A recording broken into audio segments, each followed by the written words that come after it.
நெசமா அப்படி சொல்ற? ஆமா மாமா, நான் கூட அந்த மீசக்கார கையெழுத்து போடுறத பார்த்தேனே. சரி நீ ஒரு போ, நான் சருப்பு பேசிக்கிறேன். போடு. என்ன மிஸ்ஸஸ் கணேசன், ம், ம். ரொமான்ஸ் குறையுது 7 இன்னைக்கு. தெரு சுத்தி வாரவருக்கு எதுத்தாலே இருக்கேன், என் புருஷ கண்ணுக்கு தெரியலையாக்கும். நல்லா ஐஸை ஏத்தி போடுறா. ம். என்ன முடிஞ்சா? முடிஞ்சு சார். கணேசா அடுத்த வாரம் பார்ப்போம். வரேம்மா. ம், ம்.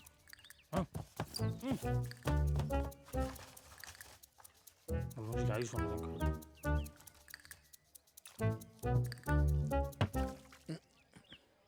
இல்ல பை வைக்க மாட்டியா?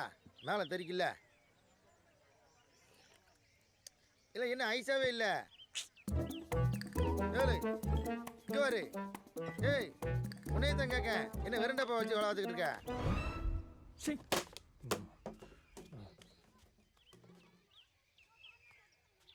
பின்ன என்ன சார், ஊருக்கு ஏதோ நல்லது செய்ய போறீன்னு எல்லார்ட்டையும் கை நாட்டம் வாங்குறீங்களாம்ல, என்கிட்ட மட்டும் எதுக்கு சார் ஓரம் வந்தானே? ஏன் நாங்களாம் கேட்டா போட மாட்டோமா? ஆ, அதில் என் பேர் இருந்தா எனக்கும் பெருமை வேணாம் சார். அப்படி கேளுங்க மாமா. அவ்வளோதான் உன் பிரச்சனையாக்கா. உன் பங்குக்கு நீ ஒன்று போட்டு விட்டுப்பா. என்னப்பா?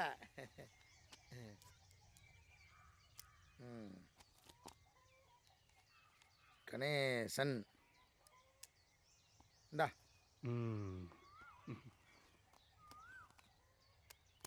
போடு, நல்லா அமைக்கி போடு.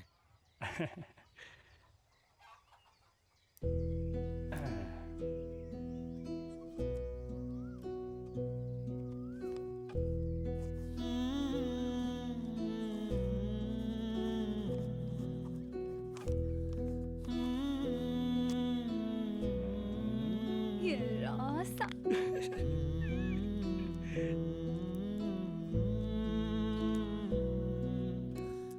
படிச்சிருக்கியா?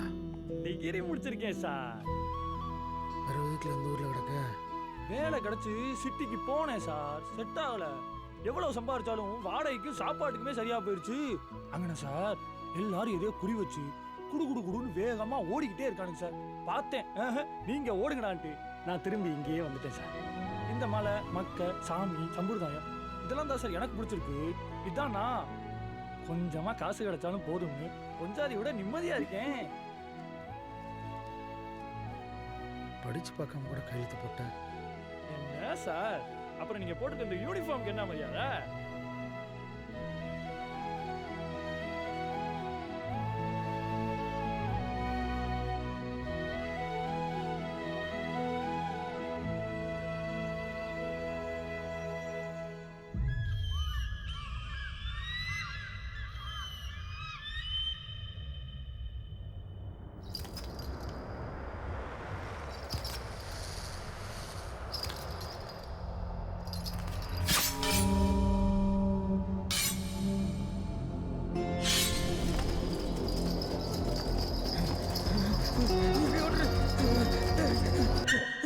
நான் இல்லை.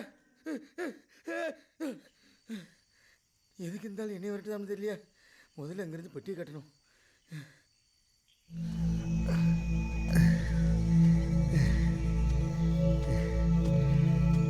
என்ன தபால்காரன் இந்த பக்கம்? அது ஒன்றுமில்ல பெரியாளே, இந்த இடமலைக்கு ஒரு தபால் வந்திருக்கு. அதான். பரவாயில்லையே, ஒரு வழியா மலை ஏற போறீங்க போல இருக்கே. அதான் இந்த மாரிமாலன்ற பேருக்கு ஒரு லெட்டர் வந்திருக்கு. அதை ஒரு கொடுத்துட்டு போயிடலாமேனே. எல்லாம் அந்த ஐயன் மாதேஸ்வரன் அருள். என்னைக்குன்னு இல்லாம இன்னைக்குன்னு பார்த்து சரியா உங்களை அனுப்பி விட்டுருக்கான் பாருங்க. என்னங்க புரியல? அது ஒன்றும் இல்லை, நானும் இடமலைக்கு தான் போறேன். வாங்க ஒன்றா சேர்ந்து போவோம். சரி. இதான் 2 பாதையாக இருக்கும், ஒரே குழப்பமாயிருச்சு. இந்த பாதை தான்.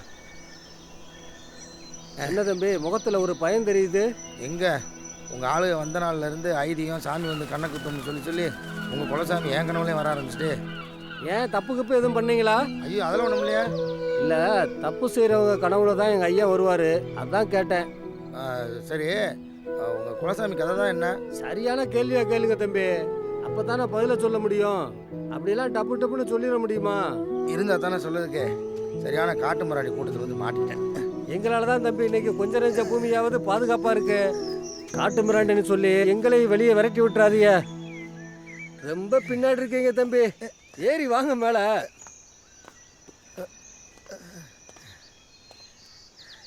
இன்னும் எவ்வளோ தூரம் போனோம்? வாங்க, எல்லாம் நடக்கிற தூரம் தான். இன்னும் எவ்வளோ தூரம் போனோம்? எல்லாம் நடக்கிற தூரம் தான், வாங்க. எவ்வளோ தூரம் போனோம்? எல்லாம் நடக்கிற தூரம் தான். பெரியாளே இன்னும் எவ்வளோ தூரம் போனோம்? எல்லாம் நடக்கிற தூரம் தான் தம்பி, வாங்க.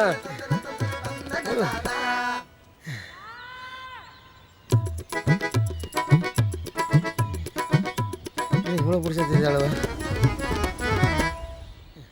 இளந்தாரி புள்ள இம்புட்டு இழப்பு இழைக்கிறீங்க, சல்லுன்னு வாங்க.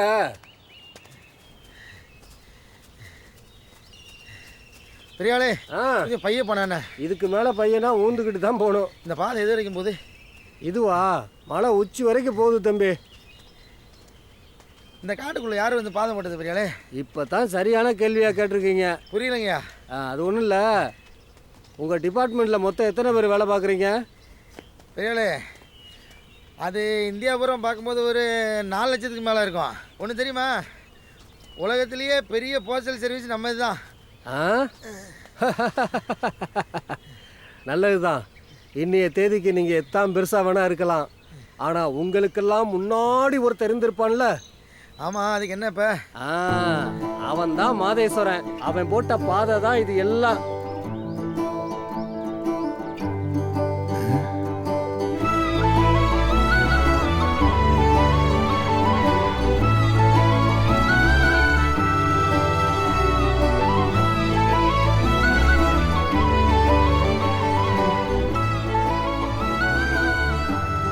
ஆதிசன் நேரம் பக்கணத்தை தூக்கிட்டு புறப்பட்டுருப்பான்ல. புறப்பட்டுருப்பானா? இந்நேரத்துக்கு அவன் உச்சிப்பாறையவே மிதிச்சு மொத்த மலையையும் நோட்டம் இட்டுட்டு இருப்பான். மாதேஸ்வரனும் நம்மளை மாதிரி இந்த மண்ணில் ரத்தமும் சதையுமா வாழ்ந்த ஒரு மனுஷன்தான். ஆனால் இன்னைக்கு பல லட்சம் பேர் உயிரோடு இருக்கிறதுக்கு அவன் ஒருத்தன் காரணம்னு சொன்னால் நீங்கள் நம்புவீங்களா?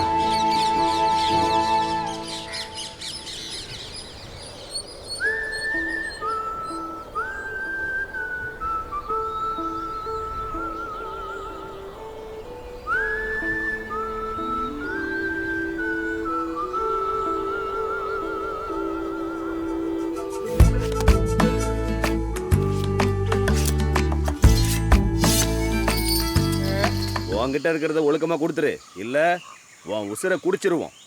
இங்க இருக்க எல்லா தடமும் ஓட்டமும் நடையுமா நான் போனதால உண்டானது. எங்க வந்து உன் களவாணித்தனத்தை காட்டுற? ஏண்டா அரசாங்க ஆளாச்சேன்னு ஒதுங்கி நின்னா பெரிய சிப்பாய் மாதிரி வந்து நிக்கிற?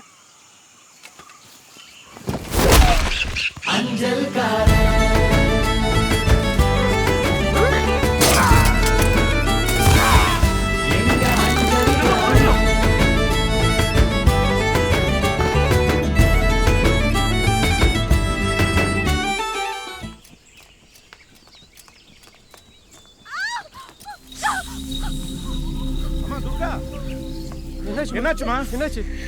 ஐயோ என்னாச்சு? இடம் பார்த்து ஒதுங்கி இருக்க கூடாதாமா?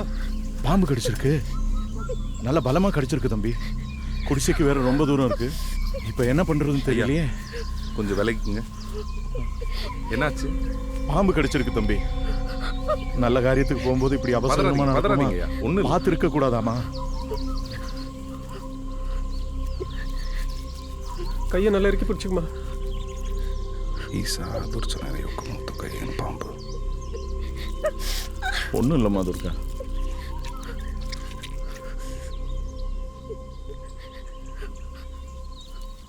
வலி இப்போ செத்த மத்துவப்பட்டிருக்குமே. அப்பைக்கு இப்போ வலி தேவையில்ல. பயப்படாதீங்க, மருந்து மட்டும் இல்லை மந்திரமும் போட்டிருக்கேன். அவுட்டுங்க. நிச்சயமா சொஸ்தமாக்கும்.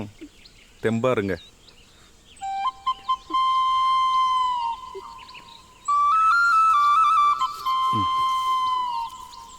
திக்கத்தவங்களுக்கு தெய்வம் துணைன்னு சொல்லுவாங்க. நீங்களும் அந்த மாதிரி வந்து காப்பாற்றுறீங்க தம்பி. அதெல்லாம் இருக்கட்டும். ஈசமலையில் யார் வீட்டுக்கு போறீங்க? வேண்டப்பட்டவங்க வீட்டுக்கு போகிறோம் தம்பி. ஆமாங்க ஐயா, இது மாதேஸ்வரன் தானே? சும்மா இரு.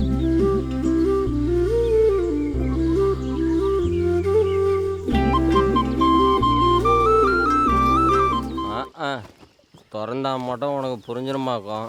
அதுக்கு தான் மாதேஷ் இருக்கான்ல. அதெல்லாம் தப்புடா, நம்மளை நம்பி கொடுத்துருக்காங்க.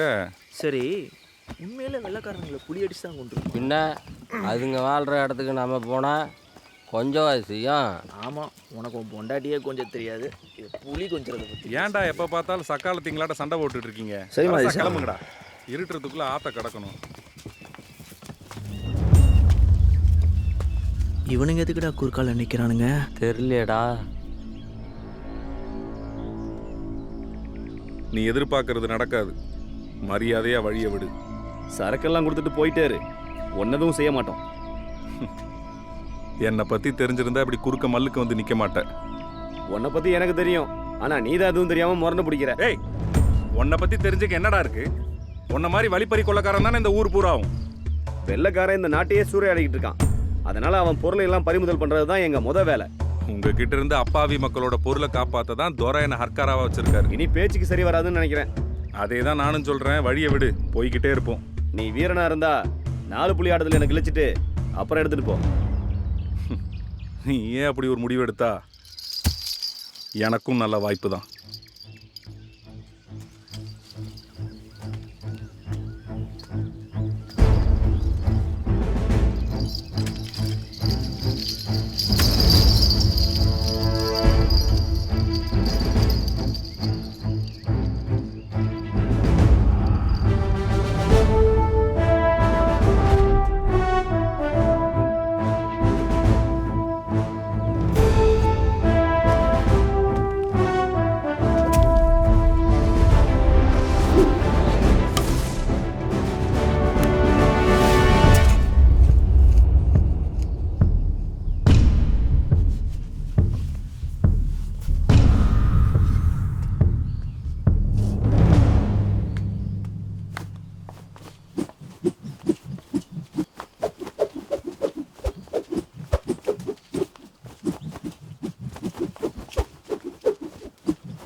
அவன் 2 புள்ளி எடுத்துட்டான்.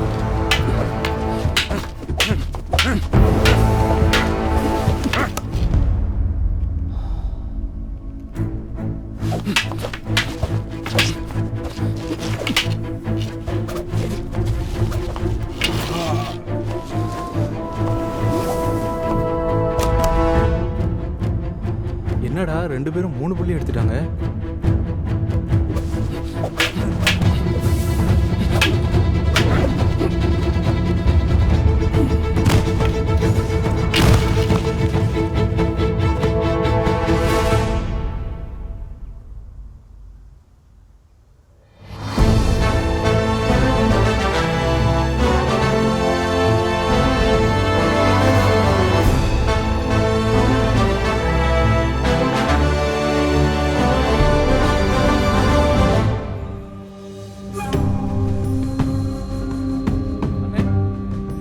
சம்பட்டி என்ன இந்த பக்கம்?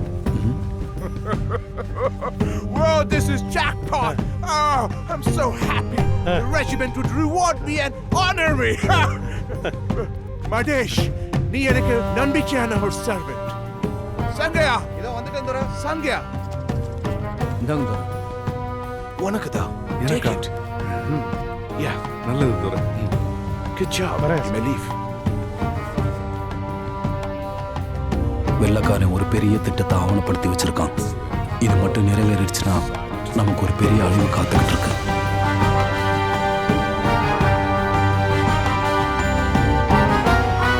மாடசாமியோட நோக்கம் வெள்ளக்காரனோட நிர்வாகத்தை அழிக்கணுங்கிறதும் வெள்ளக்காரன் மேல மக்களுக்கு இருக்கிற பயத்தை போக்கணுங்கிறது தான்.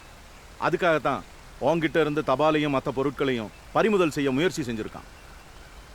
சாதாரண ஜனங்க கிட்ட இருந்து அவன் எந்த பொருளையும் வாங்கினது கூட இல்லை. இந்த மண்ணையும் மக்களையும் கொள்ளையடிச்சுக்கிட்டு இருக்கானே வெள்ளக்காரன். என்னது? வெள்ளக்காரங்க நம்ம மண்ணையும் மக்களையும் கொள்ளையடிச்சிட்டு இருக்காங்களா? ஐயா, நான் இள வயசுக்காரன் தான். ஆனா நாட்டு நடப்பெல்லாம் எனக்கும் ஓரளவுக்கு தெரியும். துரை சொல்லியிருக்காரு, வடநாட்டுல ஒரு வழிப்பறி கொள்ளக்காரன் கும்பனிக்காரங்கிட்ட மாட்டிக்கிட்டு வாக்குமூலம் கொடுத்துருக்கான். என்ன தெரியுமா?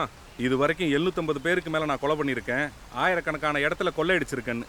நீங்க வர்றதுக்கு முன்னாடி சுதந்திரமா தெரிஞ்சிட்டு இருந்தேன். இப்பதான் உங்ககிட்ட மாட்டிக்கிட்டு சாவுக்காக காத்துட்டு இருக்குன்னு. இதுதான் என் வெள்ளக்காரன் வர்றதுக்கு முன்ன இருந்த நம்ம மண்ணோட நிலைமை. அன்னைக்கு சனங்கள்லாம் வெளியே போனா உசுரோட திரும்பி வர முடியுமான்னு பயத்துல தானே வாழ்ந்தாங்க. உங்களுக்கு ஒன்று தெரியுமா? எங்க அண்ணன் பொஞ்சாதி திருவிழாக்கு பிள்ளையோட ஊருக்கு போனவன் திரும்பி சவமா தான் வந்தான். அம்மாவை கொண்டுட்டு பச்சை புள்ளைய தூக்கிட்டு போயிட்டானுங்க கொள்ளையனுங்க.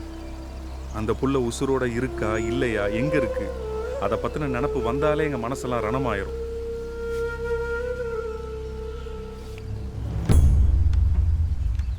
உனக்கு நேர்ந்த சில மோசமான அனுபவங்களை மட்டும் வச்சு நீ வெள்ளக்காரன் நல்லவன்னு நம்பிக்கிட்டு இருக்க. இந்த அறியாமையால நீ எவ்வளோ பெரிய தப்பு பண்ணியிருக்க தெரியுமா? மாடசாமி நம்ம வீட்டுக்கு வந்ததுக்கே கோவப்பட்ட நீ எங்கேயோ இருக்கிற வெள்ளக்காரன் ஏன் நம்ம நாட்டுக்கு வந்தான்னு யோசிச்சிருக்கியா? அவங்க நாட்டில் உணவுக்குன்னு வச்சிருந்த இறைச்சி எல்லாம் அதிகமான அளவில் கெட்டு போய் மக்களால் கறியே வாங்க முடியாமல் போச்சு. என்ன பண்ணுறதுன்னு தெரியாமல் வெள்ளக்காரன் அதுக்கான தீர்வை தேடி பல நாடுகள் அலைஞ்சு கடைசியாக இந்திய பிரதேசத்துக்கு வந்து சேர்ந்தான். இங்கே பயன்பாட்டில் இருந்த மஞ்சள், மிளகு, கிராம்பு மாதிரியான மசாலா பொருட்களை மலிவான விலையில் எடுத்துக்கிட்டு போய் கறியை பதம் பண்ணி வியாபாரம் பண்ணானுங்க. அது அவனுங்களுக்கு மிகப்பெரிய லாபத்தை கொடுத்துச்சு. உடனே அவங்க ராணியோட அனுமதியை வாங்கிட்டு இந்தியாவோட வணிகம் பண்ணுறதுக்காகவே கிழக்கிந்திய கம்பெனின்னு ஒன்றை புதுசாக உருவாக்கி நம்ம நாட்டுக்கு திரும்பி வந்தானுங்க. காலப்போக்கில் நமக்குள்ள பிரிவினைகளை ஏற்படுத்தி நம்ம ராஜ்யங்கள் எல்லாத்தையும் வீழ்த்தினான். 200 வருஷத்துக்கு முன்னாடி வெறும் மசாலா பொருட்களை வாங்க வந்த ஒரு கம்பெனி இன்னைக்கு நம்ம நாட்டையே ஆண்டுகிட்டு இருக்கு. இதை விட கொடுமை என்ன தெரியுமா? பொன் விளையிற பூமியா இருந்த நம்ம நாடு வெள்ளக்காரனோட ஆட்சியில சாப்பாட்டுக்கே திண்டாடுற நிலைமைக்கு வந்தாச்சு. விளைச்சல்ல 90% அவனுக்கு வரியா கட்ட வேண்டியிருக்கு. அப்படி முடியலன்னா நம்ம நிலங்களை பிடுங்கி சமீன்தாரங்களுக்கு தார வாத்துடுறான். இப்படி வரி கொடுமையால தவிச்சுக்கிட்டு இருந்த நம்ம ஜனங்களுக்கு மேலும் ஒரு பேராபத்து காத்துக்கிட்டு இருந்தது. அந்த வருஷம் வர வேண்டிய பருவமழை வரல. விளைச்சல் சுத்தமா நின்னு போச்சு. மக்கள் வெதநிலையே சாப்பிட்ற நிலைமைக்கு தள்ளப்பட்டாங்க. ஆனா அப்பவும் அவன் வசூல் வேட்டை நிக்கவே இல்லை. பசியால வாடிக்கிட்டு இருந்த நம்ம ஜனங்க அவங்கிட்ட கையேந்தி நின்னப்ப, பசியில செத்துக்கிட்டு இருக்க சாமி, கொஞ்சம் கருளை காட்டுங்க. I'll give you 1 meal a day, but you must work for us. நிக்கவே உடம்புல திராணி இல்லாதவங்களுக்கு ஒரே ஒரு வேளை கஞ்சியை கொடுத்து பக்கிங்காம் கால்வாயையும் ரயில் தண்டவாளங்களையும் கட்ட வச்சான். அப்படி கட்டமைச்ச ரயில்களை பயன்படுத்தி தான் நமக்கு ஒரு பருக்க கூட மிஞ்சாம எல்லாத்தையும் அவங்க நாட்டுக்கு சுரண்டி எடுத்துட்டு போனான். இங்க இந்த கொடுமையெல்லாம் மலையில வாழ மக்கள் உங்களுக்கு தெரிஞ்சிருக்காது, தெரிஞ்சிருக்க வாய்ப்பும் இல்லை. இந்த சங்கதி எல்லாம் உங்களுக்கு எப்படி தெரியும்? நானும் ஒன்ன மாதிரி வெள்ளக்காரங்கிட்ட வேலை பார்த்து வந்தான் தம்பி. ஜார்ஜ் கோட்டை தாசில்தாரா இருந்தேன். அவனோட அக்கிரமங்களை எல்லாம் கண்ணுக்கு முன்னாடி பார்த்தோம். எதுவுமே பண்ணாத பாவினா. என்ன மாதிரி அதிகாரத்தில் இருக்கிறவங்க, ஆட்சியில் இருக்கிறவன் என்ன பண்ணாலும் எதிர்த்து கேள்வி கேட்காதனால தான் கீழே இருக்கிற பாமர மக்கள் கஷ்டப்படுறாங்க. குற்ற உணர்ச்சி தாங்க முடியாம என் சொத்தையெல்லாம் வித்து மக்களுக்கு கஞ்சி தொட்டி வச்சேன். ஆனா அதையும் 1 மாசத்துக்கு மேல என்னால தொடர முடியல. அந்த வெள்ளக்காரங்க நாட்டுப்புறத்தை எல்லாம் கொள்ளையடிச்சிட்டு இப்ப மலைக்காட்டு பக்கம் திரும்பி இருக்கிறானுங்க. மேற்கு தொடர்ச்சி மலைகளை கொடைஞ்சு அது வழியா ரயில் பாதைகளை போட்டு எல்லா துறைமுகங்களையும் இணைக்க போறானா. ஏற்கனவே சென்னப்பட்டினத்தில் நடந்த பேரழிவுக்கு முக்கியமான காரணமே ரயில்கள் தான். இப்போ இந்த திட்டமும் நிறைவேறிடுச்சுன்னா உணவு தானியங்களை மட்டும் இல்ல, அவன் கண்ணில் படுற எல்லாத்தையும், ஏன் உன்னையும் என்னையும் கூட அவன் நாட்டுக்கு கூலி அடிமையா கடத்துவான். எத்தனையோ பேர் படையெடுத்து வந்து அழியாத நம்ம நாடு இந்த வந்தேரிகளோட பேராசையால சுடுகாடு ஆயிடும். இப்பேற்பட்ட திட்டத்தோட ஆவணங்களை தான் நீ ஆதிமலை பெங்களால இருந்து கண்மூடித்தனமா கொண்டு வந்து கொடுத்துருக்க. அந்த ஆவணங்கள் எல்லாம் இப்ப தயாரா இருக்கு சென்னப்பட்டணத்துக்கு போக, அங்க இருந்து லண்டன் சீமைக்கு. அதுக்கப்புறம் அவனுங்க படப்பட்டாளத்தோட இங்க கிளம்பி வந்துருவானுங்க. இப்ப என்ன பண்றதுன்னே தெரியல. நீ செஞ்ச தப்பால நாளைக்கு பல தலைமுறைகள் அவங்கிட்ட அடிமையாவே பிறந்து அடிமையாவே சாவும்.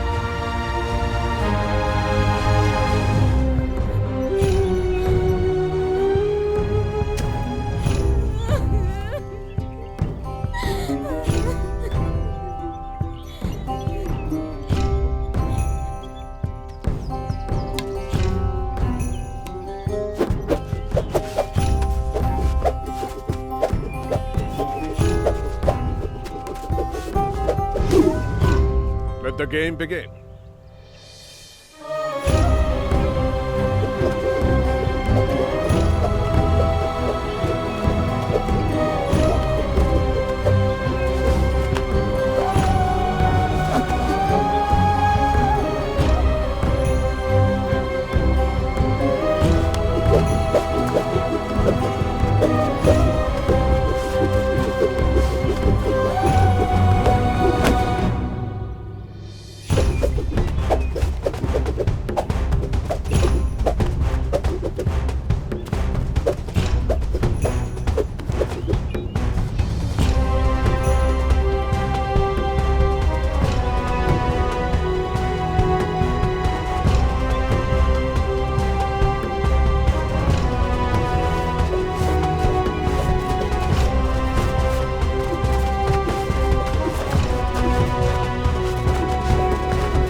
I'm impressed. I knew you would do it.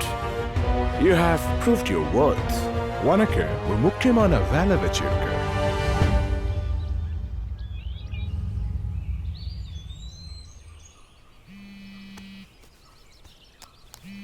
இந்த இடத்துல தான் நல்ல சிக்னல் கிடைக்கும் தம்பி. அது எப்படின்னு தெரியல. ஒருவேளை கேரளாவிலேருந்து கசியும்னு நினைக்கிறேன். சரி பெரியலே, விளக்கற மாதேஸ்வரனை பிடிச்சிட்டானா? அதுக்கு பிறகு என்னாச்சு? இப்படியே மேலே ஏறி போனீங்கன்னா ஏதாச்சும் ஒரு வீட்டுக்கு முன்னுக்க அனாதையாக கைத்துக்கட்டில் படுத்து கிடப்பா. அவதே மாரியம்மா. பெரியாள் என்னாச்சுன்னு சொல்லிட்டு போங்க. போங்க, போய் முதல்ல மாரியம்மாவுக்கு கடிதாசியை கொடுங்க. நான் இங்கே தானே இருக்க போகிறேன். பெரியாளே, முடிவை சொல்லிட்டு போங்க. போங்க தம்பி, போய் முதல்ல வந்த வேலையை பாருங்க.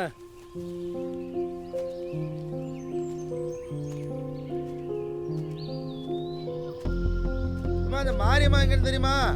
கைத்துக்கட்டில் மாரியம்மாவா? அங்கனதான் எங்கேயாச்சும் படுத்து கிடக்கு. தேவாதியை பிடிச்சி போங்க.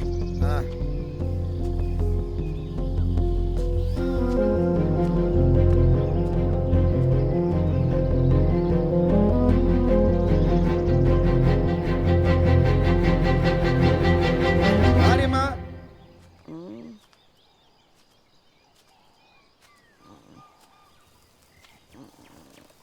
ஆறுங்க அது? மாரியம்மா தானே?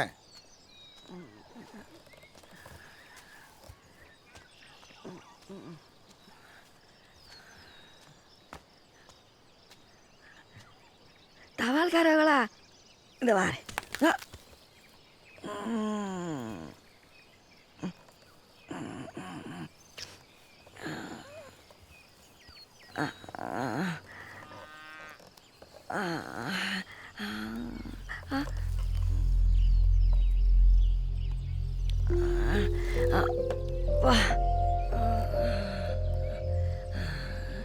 முந்தி மாதிரி சிக்குன்னு எந்திரிக்க முடியலப்பா. சங்கடப்படாம செத்த நீங்களே என்கிட்டக்க வரையலாம்.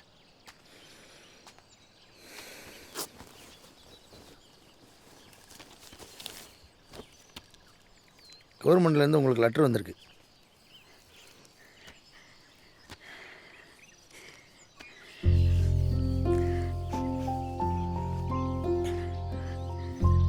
இத்தனை வருஷம் ஜெண்டாச்சும் சலுக்கார்லேருந்து ஒரு வாதில் கிடச்சிருக்கே. கோச்சுக்காம இதில் என்ன எழுதியிருக்குன்னு கொஞ்சம் படித்து காமிக்கிறீங்களா?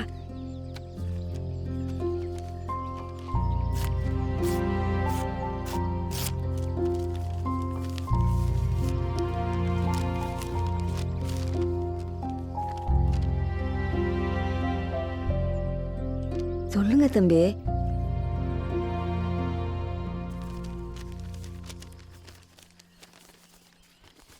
நீங்கள் 4 வருஷமாக போராடினது வீணாக போகல. உங்கள் விதவை பென்ஷனோடு சேர்த்து முதியோர் பென்ஷன் 1000 ரூபாயும் இனிமேல் போஸ்ட்மேன் மூலமாகவே உங்களுக்கு கொடுக்குறதா கவர்மெண்ட் சொல்லியிருக்கு. என்னை மன்னிச்சிருங்க.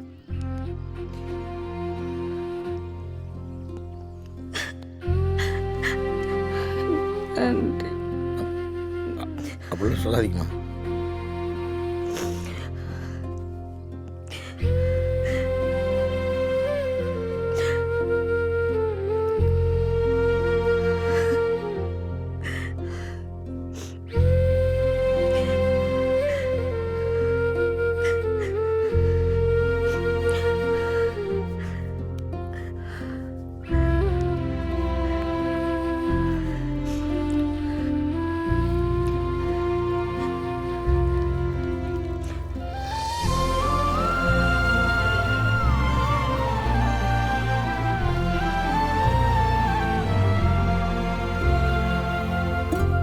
என் வீட்டுக்காரர் போனதுக்கப்புறம் பிள்ளைங்க 2 பட்டணத்துக்கு பிழப்ப தேடி ஓடிடுச்சுங்க. ஒத்த மரமாக அங்கே கிடந்தப்ப மாதம் சலுக்காரு கொடுத்த 1000 ரூபாயை கொண்டு தான் 1 ரூபா கஞ்சி குடிச்சிக்கிட்டு இருந்தேன். மாதம் தவறுனாலும் காசு வர தவறாதியா. அப்படி உங்களை போல ஒரு தவால்காரதே குடிசை தேடி வந்து கொண்டாந்து கொடுத்துருவாரு. 4 வருஷத்துக்கு முந்தி அதையும் கூட ஏதோ பாங்கில் போய்த்தே வாங்கணும்னு மாற்றி விட்டுட்டாங்க. அப்படி ஒரு வாட்டி அதை வாங்க கீழே போனப்பத்தே பள்ளத்தில் விழுந்து இடுப்பு போச்சு. அப்போ படுத்தவாத ரொம்ப கஷ்டப்பட்டுட்டேன் சாமி. எதுக்கும் பிரயோசனம் இல்லாத இந்த கட்டைக்கு உசிறி எண்ணத்துக்குன்னு கூட இப்போ ஓசிச்சு படுத்திருந்தேன்.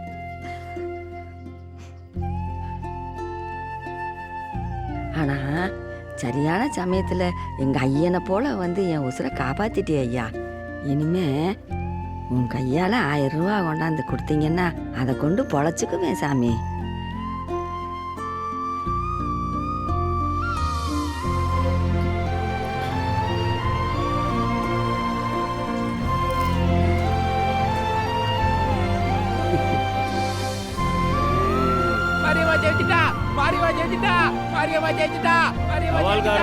அம்மா வந்துட்டார்ல, நீ உனக்கு 1000 ரூபாய் வந்துரும்.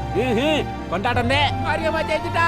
அத்தா தவால்கார சொன்னவாக்கா காப்பாத்திட்டார்ல, உனக்கு 1000 ரூபாய் வந்துரும். எங்க ஐயன் இந்த அப்ராணிகளுக்குலாம் ஒரு வழியை காட்டிட்டா. 1000 ரூபாய்